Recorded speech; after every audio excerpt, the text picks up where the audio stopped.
Hello, everyone. I'm Zoe. When I was a baby, my mom left me outside of a hospital. I never saw my biological parents after that. I got adopted when I was 2 years old. My new parents were amazing. They never made me feel like I was adopted. They made sure I had a wonderful childhood.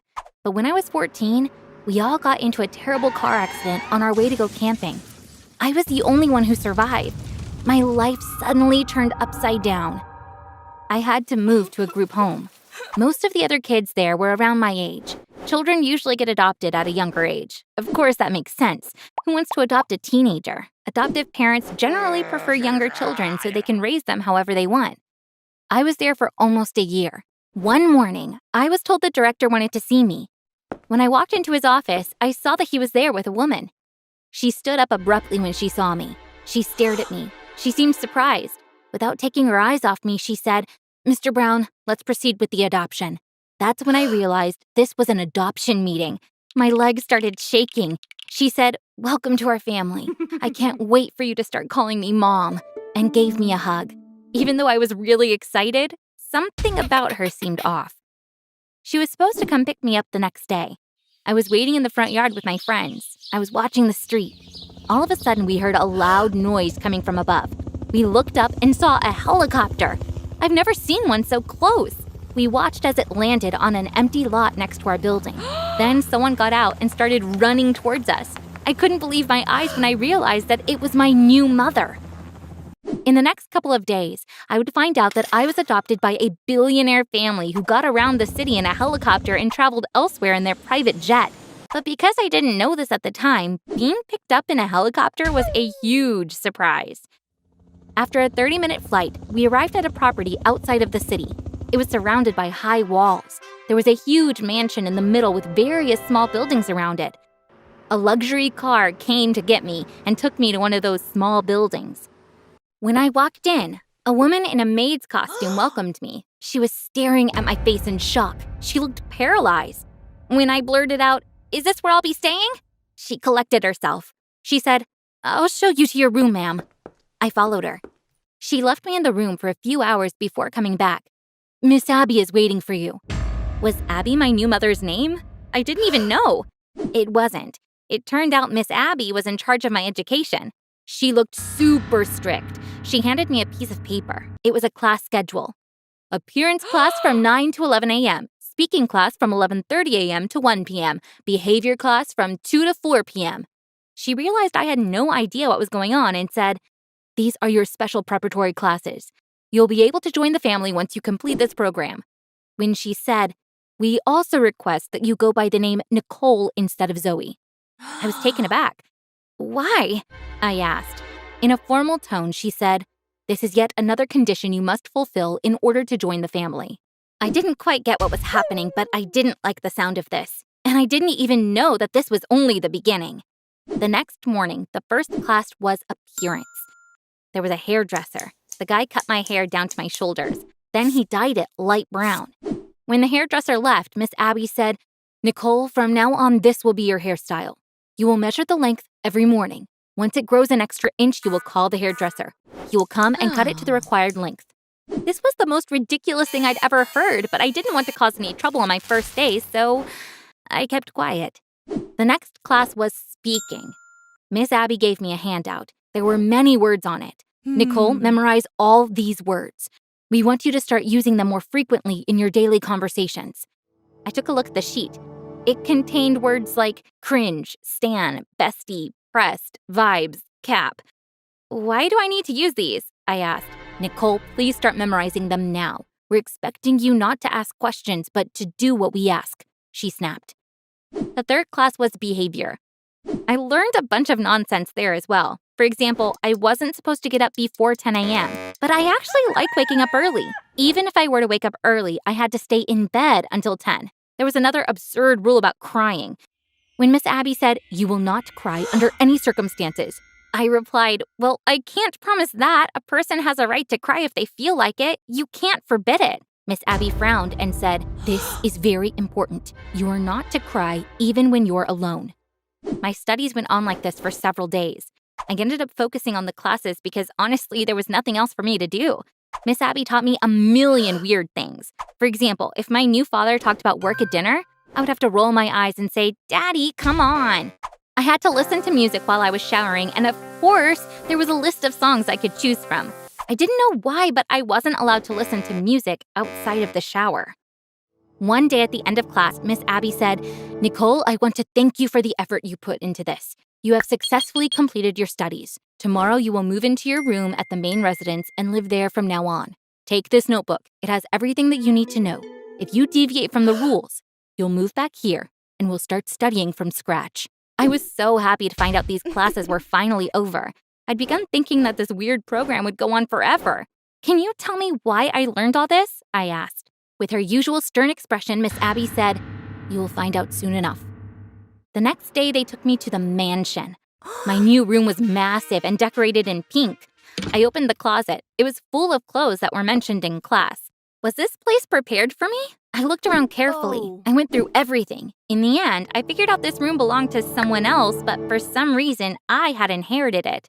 After a while, a maid showed up. "Miss Nicole, your mother and father are expecting you at the White Hall," she said. I followed her. At the same time, I was going through the things I'd learned so that I wouldn't make a mistake. Everything in the White Hall was white. When I walked in, my new mom and dad stood up. My dad was looking at me as if he was under a spell. Then he gave me a hug and started sobbing. At the same time, he was saying, "Nicole, my sweet girl, my little daffodil, you see we're together again." Then my mom hugged me. I was trying to understand what was happening. What did my new dad mean when he said, "You see we're together again"? Just then I noticed a giant painting on the wall. It was a portrait of a girl in a white dress, just as the room called for. She looked so much like me that at first glance, I thought they had commissioned a portrait of me, but of course, it wasn't me. I turned to my new mom. I asked, "Who is this?" "It's you, darling. It's your portrait. It's been hanging there for a year. Who else could it be?" she answered. I didn't understand. I looked at my new dad. "Nicole, do you want to go horse riding tomorrow morning? I missed riding with you," he said. The atmosphere in the room was so weird. I could sense that I had to do something, but I had no idea what to do. What did this all mean? Why were they acting like I had always lived in this house?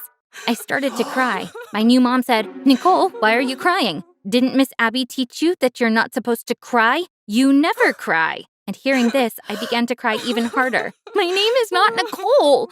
My name is Zoe, and I'm a crier. I might even be the biggest crybaby in the world. I cry at everything. I don't understand what you're trying to do, but I'm not Nicole. I'm Zoe," I said. My new mom grabbed my arm. "Your name is Nicole. You might have been someone else in the past, but from now on, you are Nicole. Tomorrow, you're resuming your studies with Miss Abby. It looks like the program wasn't quite enough for you," she screamed. I looked at my new dad. He was crying, but he wasn't looking at me. He was looking at the painting. Then he turned to my new mom. "Leave her alone. She's not Nicole. She's not our daughter. Nicole is dead. No one can replace her. We can't bring our daughter back. You can't turn someone into Nicole just because she looks like her. Nicole is dead and no one can bring her back now," he said, and started sobbing. His wife went and hugged him for some time. They began sobbing together. 4 months passed after that night. You might be thinking that I went back to the group home. No, I'm still living with my new mom and dad because they came to my room the next morning. They admitted their mistake. They apologized to me. "Our suffering clouded our thinking. We can now see how irrational it was to try to get you to do something like that," they said. Their daughter Nicole had been diagnosed with leukemia 2 years ago. The disease had already progressed too far. The treatments didn't work, and unfortunately, Nicole passed away last year. Because they didn't have any other children, they were incredibly distraught. They were both severely depressed. They were looking for a way to deal with the situation, and that's how they came up with this crazy idea. They looked for someone who looked like Nicole in all the group homes across the country. Finally, they found me. You already know the rest. They made my hair like hers, they dressed me like her, they tried to make me speak and act like her.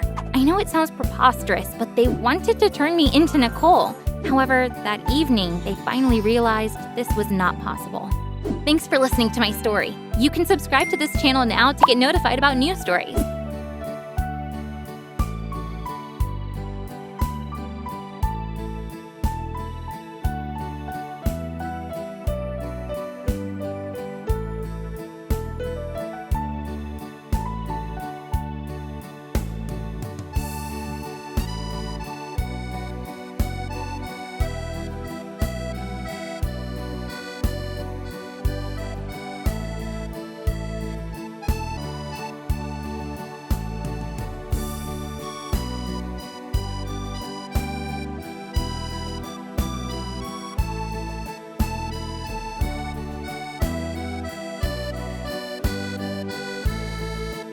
Hi, everyone. Welcome to the Here's My Story channel. I'm Devin. The weirdest thing happened to me last month. My twin sister Brianna barged into my room and said, "You might fool everyone, but you can't fool me. You're not my twin sister. Who are you? Why are you acting like my sister?" I stared at her, trying to see if she was joking. She looked dead serious. I said, "Brianna, are you okay? We're identical twins. We look exactly the same. Even Dad sometimes can't tell us apart. We're twins whether you like it or not." Brianna didn't seem to hear me. She said, "Look at you, still lying. But you can't fool me anymore. You're not my sister and I'm going to prove it. Everyone will know you're an imposter," and left. I was dumbfounded. Why would Brianna do something like that? No matter how much I thought about it, I couldn't come up with an explanation. It was true that we hadn't been on good terms for a few weeks. We had fought over something silly. When that happens, we usually stay away from each other. We even eat dinner at different times. Like all other siblings, there are times when we don't talk to each other, but this time it had gone on for too long. Still, it didn't make any sense for her to come and tell me, "You're not my twin and I'm going to prove it." To be honest, Brianna is not only my twin sister, she's also my best friend. It actually makes sense because since we were identical twins, both our faces and our personalities are exactly alike. For me, this is nothing short of a miracle, and I always think I'm really lucky. But now my sister, who is always telling me how much she loved me, was acting as if I was her worst enemy. My mom was also aware that we weren't getting along. There's a burger place that we always go to. She took us there. She said, "Girls, I think this has gone too far. It's time to end whatever this is," trying to get us to make up. But Brianna wasn't interested. The whole dinner, she didn't say a word and just stared at me. It really freaked me out. When I woke up the next morning, I saw 2 pieces of paper on the floor. Someone must have slid them under the door while I was sleeping. I couldn't believe my eyes when I read what was written on them. One said, "Who are you?" And the other, "Where is the real Devin?" I ran to my mom and showed her the notes. Naturally, she didn't get it. "What are these?" she asked. I said, "Brianna has been telling me weird things like, 'You're not my sister. Why are you acting like you are?' And she slid these under my door last night. Mom, she's scaring me." My mom laughed. She said, "Oh, Devin, all Brianna wants to do is scare you. You girls are exactly the same, but your sister has always been a step ahead when it comes to creativity. See, she still knows how to be creative even in a fight." I knew Brianna was doing all this to scare me. I was really annoyed because she had actually succeeded. That night, Dad called both of us. "Your mom told me you two are having some issues. We're putting an end to this. I signed both of you up for summer camp. You will remember how much you like each other after living together in a tent for 2 weeks," he said. Both Brianna and I protested, but Dad wouldn't listen. "This is not your decision. Your mom and I already made the call. We're going there first thing in the morning. Pack your bags," he said. Before I continue with my story, I just want to make a quick reminder. If you're enjoying this video, please click the like button now and subscribe to the channel if you haven't yet. This way you'll be notified when new videos drop. Thanks so much. Now, back to the story. The following day, we drove 50 miles to get to the camp, which was in a national park. To be honest, this was the perfect summer camp for high schoolers like us. Normally, we would have both jumped at the offer, but this was not a good time because we literally hated each other. They showed us to our tent. Brianna dropped off her bag and started going out. "Where are you going?" I asked. "I'm going to look for a place to stay. Do you think I'm that stupid? I'll never stay in the same tent as you," she said. "Brianna, please cut this. You're not my twin nonsense. You're scaring me," I said. She looked at me like she was surprised. "I'm the one who needs to be scared. I'm with an imposter who's saying she's my twin sister. If I tell my parents, they'll think I'm crazy. That's why I need proof, and I'm going to get it." I couldn't believe my ears. She still wouldn't drop this stupid game. I was furious. "Find yourself a place to stay then. I don't want to see you again until this thing's over," I screamed. She left without a word. I was so mad I started crying, and I couldn't help but wonder, why is she doing this to me? Suddenly, I had an idea. I could find out exactly what Brianna was thinking and why she was acting like this from her journal. We both started keeping journals in elementary school. After a while, I gave up, but Brianna wrote in hers every day. Sometimes she would bring her journal to my room, flip to a random page, and start reading. Then we would talk about that day. I knew that she was writing down every single detail of her day. I was so anxious as I opened Brianna's bag. I was right. She had brought her journal with her. I was sweating bullets. She could come in any second. I opened it and started reading. I was once again convinced that that thing is not Devin. It's imitating Devin. It looks like her, acts like her, but it can't fool me because I know my sister better than it does. It's trying to laugh like Devin, but it can't. Devin squints as she laughs. That thing can't do it. Every time it laughs, I can tell that it's not Devin. Oh my God, what was she saying? She was seriously thinking I wasn't her real twin sister. She was calling me that thing. My ear started ringing. I felt so weak that I almost collapsed. At that moment, Brianna walked in. She saw me holding her journal. She leapt and grabbed it from my hand. It's all here. You can't even guess what's going to happen to you once I prove you're not Devin. You think you can fool me, but you're wrong. Where's Devin? Give me my sister back now! I was speechless. I managed to mumble something like, Brianna, I love you more than anything in the world, and ran out. I had no idea what made Brianna believe in something so crazy, but I was sure I wouldn't be able to convince her otherwise. I had to tell my parents about all of this right away. When I called them up and started telling them, they first thought Brianna had been teasing me. They even laughed. But when I started crying my heart out as I was telling the things I'd read in her journal, they realized this was serious. Nothing I'd told them made any sense, but they started getting worried. They drove to the camp. Dad said, Devin, you wait here. We'll go for a walk with Brianna. When they returned, they looked so upset. Apparently, Brianna had told them, too, that I wasn't the real Devin. Brianna kept saying, I knew you wouldn't believe me, but you will both apologize to me when you figure out this thing is not Devin. We got in the car. Everyone was quiet the whole ride home. The next morning, my parents took Brianna to a psychiatrist. I was so anxious as I waited for them to come back. We figured that Brianna must have had some kind of a mental disorder, but what was it? Why did she think I wasn't the real Devin? I was so curious to understand what was going on inside my sister's head. When they returned, both my parents looked really sad. My mom had been crying nonstop on the way back, and she could barely talk. After a while, my dad came to my room and told me what the doctor had said. Now I'm going to tell you what my dad told me and everything I found out about this on the internet. You might not believe what I'm about to tell you, but unfortunately, all of it is 100% true. According to the doctor, Brianna has a rare psychiatric disorder. It's known as the imposter syndrome. For those of you who want to look it up, the medical term for it is Capra's delusion. People who have this disorder believe that a loved one has been kidnapped and replaced by an identical imposter who's impersonating them. That's right. This is why Brianna thought I wasn't her twin sister. She believed somebody had kidnapped and replaced me with a lookalike. According to her, I'm not the real Devin. The real Devin is being held hostage in some unknown location. The person who's here is an imposter who looks just like her. I realize that all of this is hard to believe. It sounds really out there, but it is a real medical condition. You might be thinking, who do these people think their loved one is abducted by?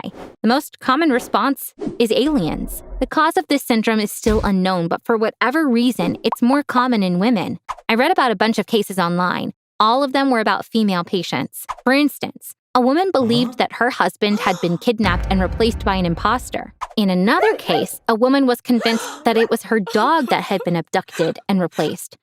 Of course, I feel awful for Brianna.